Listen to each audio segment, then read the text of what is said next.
Real Life Street Stars. We're here with Monstah Beatz. Man, Blame it on Monstah. What it do? Hey, man. Follow these niggas that's deaf, dumb, stupid, living up under a rock, man. Tell them where you from. I'm from Goodlow, Texas, 903 reppin'.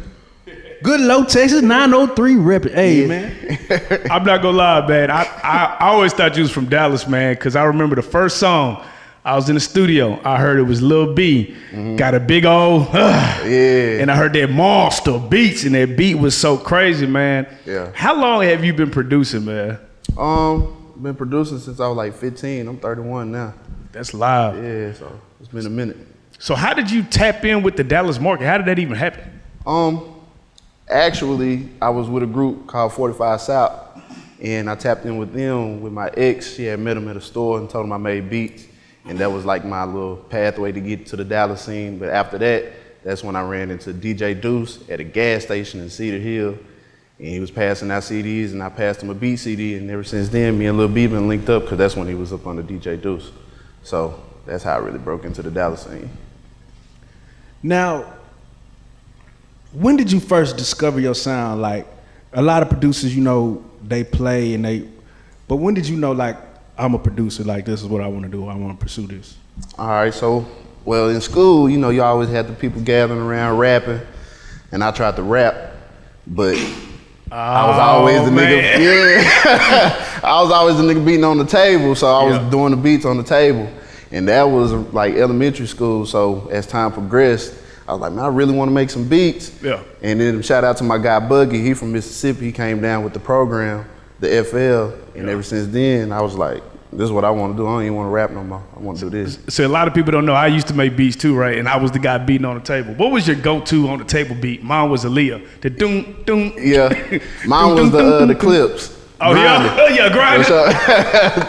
That was my go-to. And then I remember when FL came through, somebody, like a kid in class, and started on the computer at school, and that's how we started making the beats on the demo version. Yeah. Did you do that too? Like, you just fucking with the demo version? And nah, actually, man, my granddad invested in me and got me the program for real, for like 99 bucks at the Guitar Center. So that's crazy. Yeah. Now, I do want to touch on this. Hold on. Oh. How bad did you fuck up your wrist beating on them tables? Man, actually, I remember niggas be... Actually, all this busted up, knuckles busted up. Like, I really couldn't even play football. I couldn't tackle nobody, couldn't really do nothing, because I'm always beating on the table, man. It was jacked up.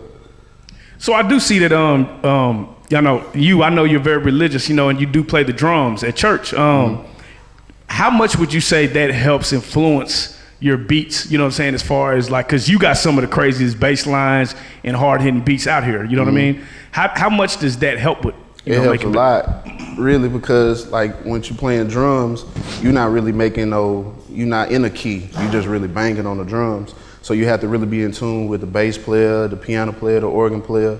So once you like develop their ear on where they're going with the music and the sound, I incorporate all that into my beats. So ever since then, like when I first started making, I was like, I'm gonna have to just incorporate who I really am and not mimic what everybody else trying to do.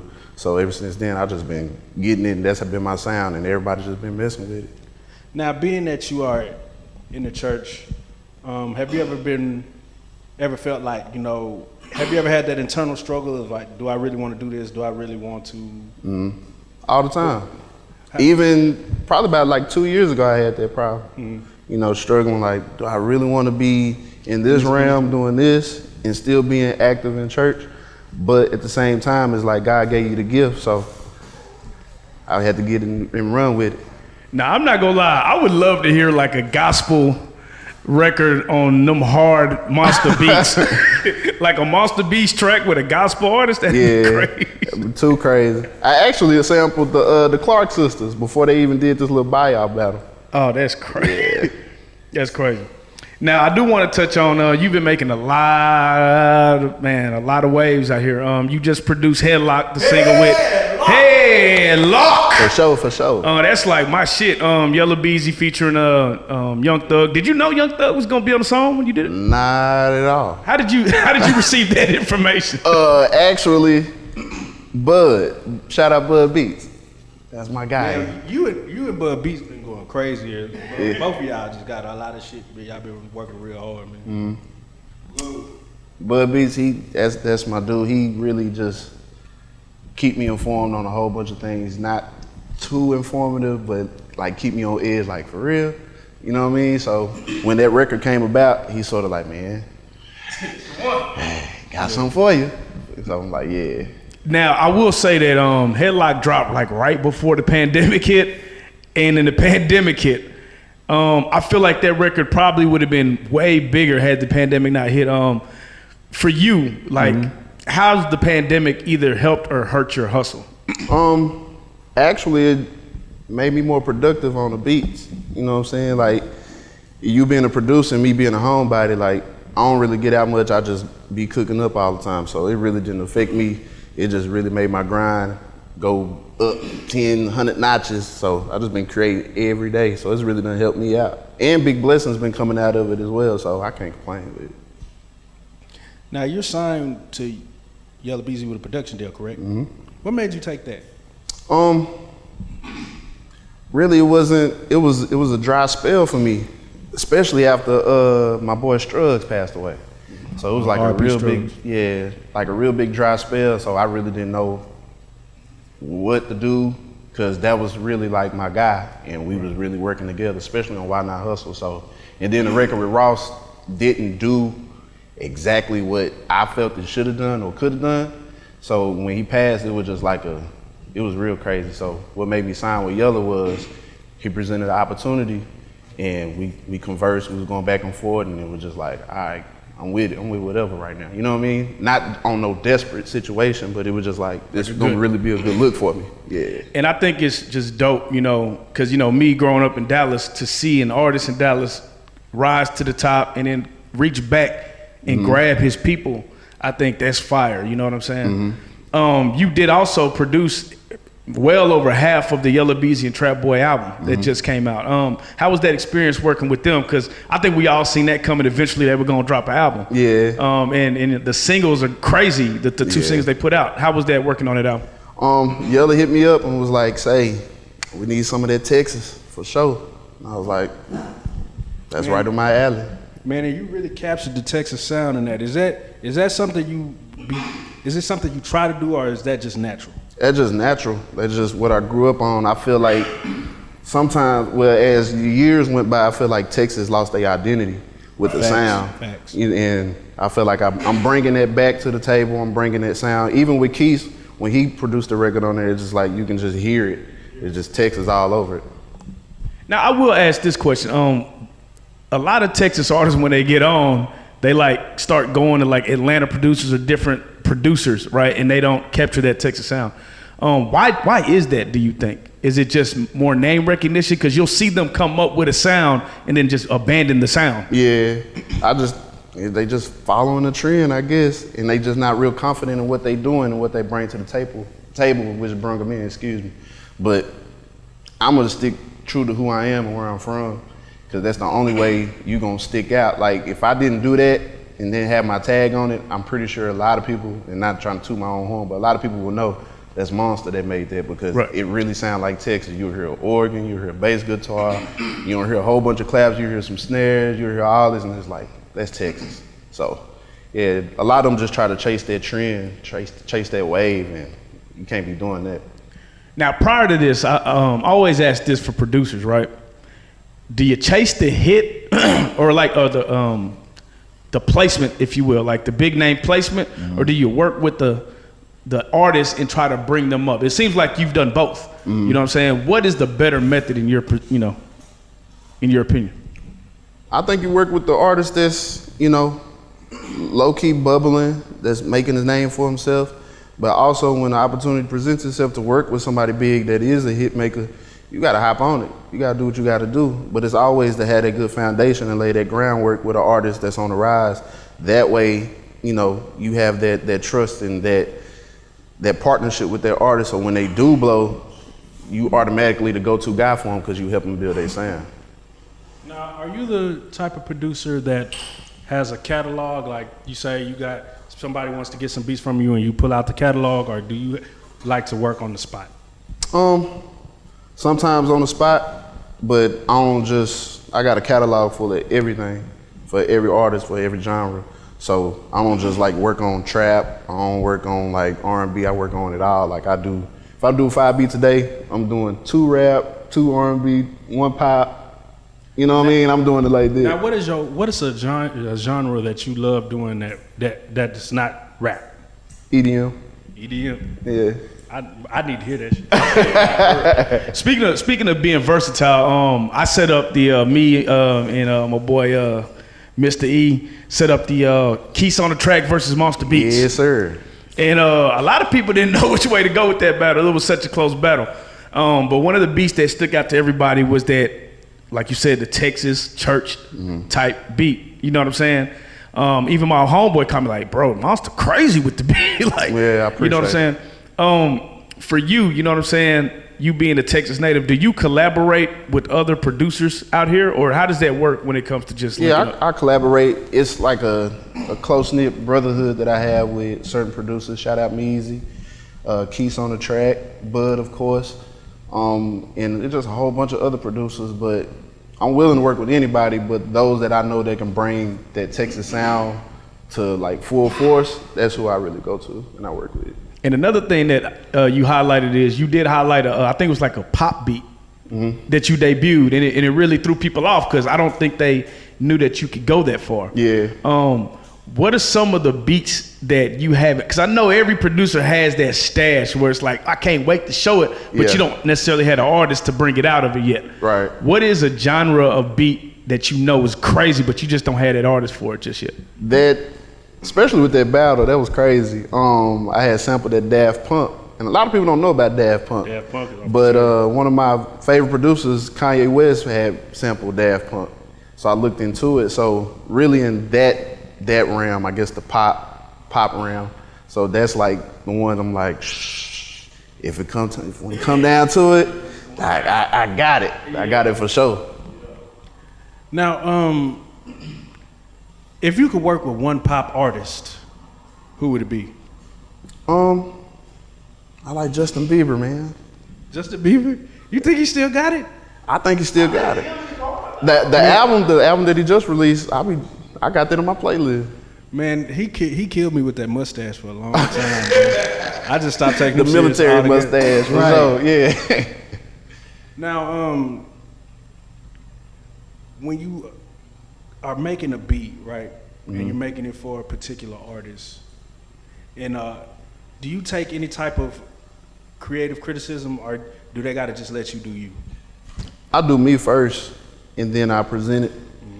Like working with Yella, it's been, I make something, I send it to him, and then he'll let me know what he like, what he don't like, and then I go back and fix it. But I don't take it as like, man, nigga, don't you like my beats, bro? You don't like what I came up with. And I think that's where a lot of producers mess up at, because they feel like, oh, I made this record, they just gotta like it. But when you're working with an artist, they're artists for a reason. So you gotta take that. I'm glad you brought that up. So are there crybaby producers like that? Is that really a thing? Yeah, that's really a thing. That's crazy. Yeah, that's really a thing, for sure. Now, tell me about a time, because I think this is one of the things that hit producers hard, right? When you're in front of an artist that you want to work with, and they want you to play some tracks, and you playing some tracks, and they ain't really feeling none of them shits. Yeah. Like, tell me about a scenario where that happened, where you was sitting down in front of an artist and you just going through beats, and they really ain't just rocking with nothing you got going on. Man, and it wasn't even really an artist. It was a big time producer in Atlanta, Sunny Digital, and we was at the Producer Grind the event that they had, and I ended up being a part of the collective group that won to go in there and present beats to, matter of fact, it was Chop Squad DJs, Sunny Digital, it was a top-notch producer. You go in the studio, you play your beats. I was playing mine, they wasn't nodding, they wasn't doing it. I was like, oh, shoot, because it ain't got the sound that, that Atlanta may have, and all the other producers, that was the sound that they was going for. But it ended up teaching me something. Stay consistent with your sound. Right. And eventually they're gonna rock with it. That's what's up. Now, I also want to ask this question, just producer question. If you make 20 beats, how many out of those 20 are trash? I say 15. Okay, so it wasn't just me. Hey, that's About 15. About 15 gonna be trash. Not all 20 gonna be. You'll be lying to yourself if you do that. Hey, for but sure. have you ever double backed on a beat and been like, wait a minute, that was kind of going like. Yeah. Yeah, you go back, I go back all the time, like, dang, I'm gonna go back and finish that up. You know what I'm saying? So, yeah, if you're making 20, 15 gonna be, yeah, you lying if all 20 of them just dope. You lying, for sure. Now, let's say you had to make your own rap song. Like you finna jump in the booth. You done made you a beat. You finna jump in the booth. Give me your coldest 4 bars. Your first 4 bars that you would come with. Oh man, I don't know, bro. Like when I used to rap, I used to try to flip like Twister. I used to be a real big Twister fan, but Yeah, you ever rap like a Houston artist? Like no, and you know what? That's crazy. A lot of people around me did, but no, I would try to flip and Bone Thugs and Harmony this thing and be just rapping fast. But I really don't know. I won't even touch a booth right now. Yeah. Won't even touch a booth. Now, how much of, like I remember talking to Jay White and he says, man, when the thing about, they asking for beats, but he's like, it's not just beats I'm a producer, like I sell the whole concept. Mm-hmm. How much of that do you have going on where when you give a beat, it's kind of like you want to see the whole song all the way through? Maybe you might have a concept and they take it and things like that. Okay, prime example. I'm glad you asked it. With Struggs, with the Why Not Hustle project. Classic. Classic. If y'all ain't never heard that, go, yeah. Yeah, so he presented the Why Not Hustle theme for me, and he wanted me to just go based off of that. And then the record that stood out to everybody was the Go to Jesus record. Yeah. And what I told him was, I know he was dealing with a lot at that time. He was dealing with the passing of his son and a whole bunch of other stuff. I said, man, I don't want you to talk about that. If you're not comfortable with it, don't even talk about it. I said, but I really want you to take them through your roots of being, you know what I'm saying, being in church, being in the streets and just really do that. And when I presented that to him, he just nailed it. And that was like one of the most powerful records that I've ever produced, was the Go to Jesus record. I do gotta ask you about the C Struggs and Ross, because I feel like if C Struggs was been here, he'd have probably been one of the biggest artists out of Texas. You know what I'm saying? I remember what's the name from Slaughterhouse came through here and shouted them out. And I'm filming, just a lot of people were gravitating towards him. What did the Rick Ross record show you about, like, I guess promotion? Because like you said, that song didn't go where it should have went. That should have put him on, right? Like a Drake single. Yeah. What about the music industry did you learn from that experience? Honestly, it's about how you manage the record, like how you manage your product. You know what I mean? That's with music, that's with clothing, that's with running a restaurant. It's just really how you manage it. And on that record, I felt like in this day and age, you gotta do a video with the artist. You got to, because a lot of people just gonna see it as another feature. Oh, he just got a Ross feature. But if y'all ain't interacting, or of course he brought him on stage when he was in town and he did the show with him. But a video, I feel like would have just sent it through the roof. Is there an artist that you haven't worked with or had a chance to work with but didn't work with? Or, like, damn, I could have linked up with them but didn't get the chance to? Or something happened where y'all didn't get connect? Bun B. What? Oh, that Yeah. Tell us about it. What happened? It was just one of them things, man. I felt like the stars aligned. This was back in like 2010, maybe. It was like the stars was aligning, man, and it just, something fell off, and that would have just been that golden ticket. I felt like Willy Wonka, you know what I'm saying? The golden ticket, that it just didn't happen. But I think it was all in God's plan for me, though, for sure. Is it weird that you've been producing for 15 years plus, and now this is literally, you just got signed with Yella Beezy, now is when it really starts. You're probably gonna see some of your biggest features and working with people now. Like, explain that feeling, like to be grinding for 15 years and then finally getting a break. Man, God is good. Amen. God is good, man. It's really been, he really blessed me with Yella really, you know what I mean? Yella really blessed me because I had a record on Back End Beezy called Slow Motion. And that beat there, I sent to him like 6 years ago. And when it dropped on that project, I just hit him up like, man, I appreciate it. He didn't see it. But then one night, like 3 o'clock in the morning after the studio session, he had did a story on his Instagram. And I hit him up like, man, that's what's up. And he was like, send me some, you know what I mean? Send me something. And then I'm like, God, I see you. I see you moving, because at one point I was like, I don't feel like this going nowhere. I want to stop. Right. Yeah. If you would have stopped producing, what do you feel like you'd have been doing right now? Still supervising at a warehouse. Thank God you producing. God damn. Shit, brother. Yeah, for real. Now, I want to touch, I don't know if you still have it, but you had a clothing line called what, Kingdom Mindset? Kingdom Mindset. For those who don't know, where can they get your apparel? Through me on Instagram. Like, I don't have an official website for it, but you can always come through me. The definition of it is a fixed state of mind to let God's will be fulfilled in our lives. You know what I mean? Giving up your will and let God will, and let him do what he gonna do. Tell me about a time where your religious, background helped another person through. Cause we have a homeboy that's like that, where it's like he'll pray for everybody, and it just like it'll set the mood. Like, do you ever happen to have to do that for other artists and things like that? Yeah, a lot of artists, a lot of producers, just a lot of my friends, and I really have like a good foundation, a good backing, to where if I'm feeling a certain way, feeling down about anything, they'll pray for me, vice versa. So, yeah. Now, have you ever been in a session with a whole bunch of people, and then they just be doing too much, and you had to, hey, let me tell y'all about Jesus. Man. Hey, Hold on, man. Hey. You done gone too far. Look, I've been listening to you for about 20 minutes, brother, and you done shot man. 3 people and sold 40 bricks. Come here. Let me tell you about Jesus and what he can do for you in your life. Nah, it don't get that. You have a church home. Yeah, it don't get that strong. It don't get that deep, man. I really think that's how you push a lot of people away too. Yeah, facts. Yeah, you push a lot of people away when you just doing all that, man. I don't be extra. I just be me. You got any shout outs? Shout out to the whole East Texas. You know what I'm saying?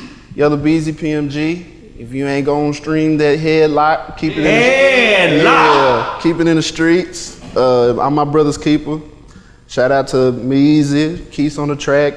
Oh, Bless Center, we got a new single out right now called Legendary. I just posted that today. Yeah, it's going stupid. So, man, just shout out to my family, everybody, man. I really appreciate it. Before you get out of here, man, I want you to co-sign either an artist or producer, like 2 or 3 out of East Texas, man. Where 2 you or from? 3 out of East Texas. All right, so it's this guy that Mr. Hit that posted on his, I think his name Flame.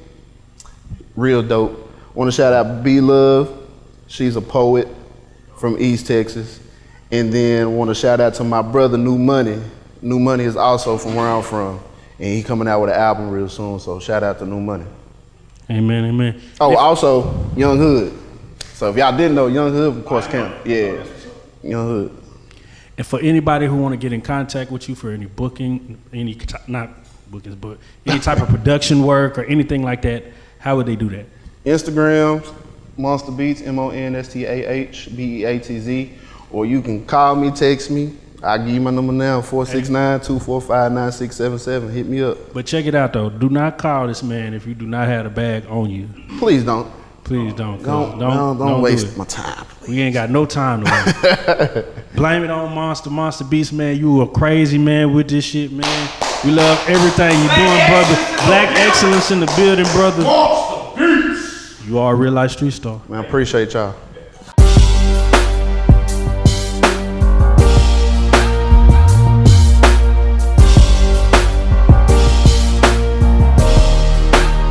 Shout out Reallyfe Street Stars, nigga. Move. Hey.